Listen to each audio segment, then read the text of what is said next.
Janasena BJP సభలకు జన సమీకరణకు తంటాలు పడుతున్నారు నేతలు. పల్నాడు జిల్లా చిలకలూరుపేటలో ప్రజాగాళం కోసం జనాన్ని తీసుకెళ్లేందుకు మద్యం, డబ్బులు, బిర్యానీని ఆశ చూపిస్తున్నారు. ఒక్కొక్కరికి 1000 రూపాయలు ఇచ్చినా జనం వెళ్లటం లేదు.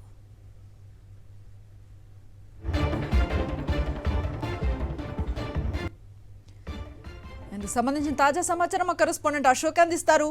అశోక్, పల్నాడు జిల్లా చిలకలూరుపేట మండలం బొప్పుడిలో టీడీపీ, జనసేన, బీజేపీ ఈ 3 పార్టీలు కలిపి ప్రజాగళం పేరుతో ఒక బహిరంగ సభ నిర్వహిస్తున్నారు. దీనికి పవన్ కళ్యాణ్ అలానే చంద్రబాబు నాయుడుతో పాటు ప్రధాని మోడీ కూడా హాజరవుతూ ఉన్నారు. ఈ నేపథ్యంలో సభకు భారీగా జనాన్ని తరలించాలని 3 పార్టీల నాయకులు నిర్ణయించుకున్నారు.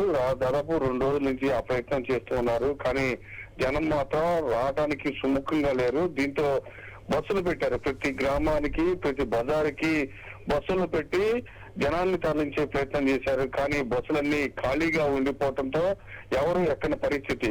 దీంతో చేసేది ఏమీ లేక భారీ స్థాయిలో మద్యం, డబ్బులు, బిర్యానీ ప్యాకెట్లు ఉన్న పంచాలు నిర్ణయించారు. అందులో భాగంగానే ఒక్కొక్కరికి 1000 రూపాయలు, ఒక క్వార్టర్ బాటిల్ బిర్యానీ ప్యాకెట్ ఇచ్చి మోడీ సభకు తీసుకొచ్చే ప్రయత్నం అయితే చేస్తున్నారు. అప్పటికి జనం రాకపోతే జనాన్ని తరలించడానికి అష్ట కష్టాలు పడుతున్నారు 3 పార్టీల నాయకులు. Right, thank you Ashok.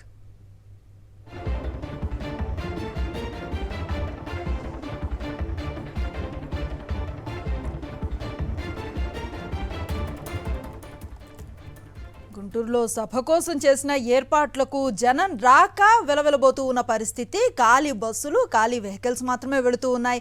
ఎక్కడి నుంచి ఎక్కడికక్కడ జన సమీకరణ కోసం ఏర్పాటు చేసిన ఏర్పాట్లను ఎవరు వినియోగించుకుంటున్న పరిస్థితి లేదు. ఎవరు ఆసక్తిని చూపించట్లేదు ఈ సభలకు వెళ్ళటానికి. టీడీపీ, జనసేన, బీజేపీ సభలకు జన సమీకరణకు తంటాలు పడ్డ నేతలు వారి నుంచి మాత్రం రెస్పాన్స్ కనిపించడం లేదు. పల్నాడు జిల్లా చిలకలూరుపేటలో ప్రజాగళం కోసం జనాన్ని తీసుకెళ్లేందుకు మద్యం, డబ్బులు, బిర్యానీని ఆశ చూపించారు.